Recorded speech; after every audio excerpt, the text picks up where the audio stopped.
The Labor Department announced on Friday that consumer prices climbed at a 6.8% annual pace in November, the highest rate since the early 1980s.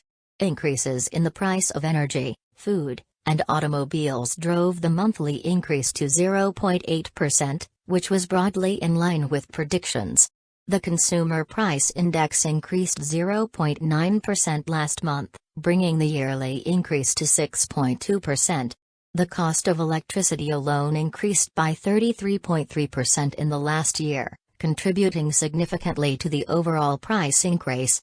Inflation is currently the most concerning stain on what has been a remarkable swift and strong economic recovery from the harm caused by the coronavirus outbreak in 2020. The nation's gross domestic product, for example, is expected to increase at a pace of more than 5% this year, while the unemployment rate has dropped to 4.2%, and the number of individuals making first-time jobless claims has dropped to its lowest level in more than 50 years.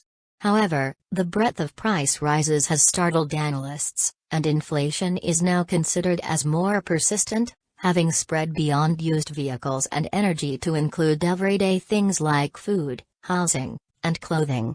We now look at an economy that is very strong and inflationary pressures that are very high, Powell said, and that means it's appropriate for us to discuss at our next meeting whether it would be appropriate for us to wrap up our purchases a few months early.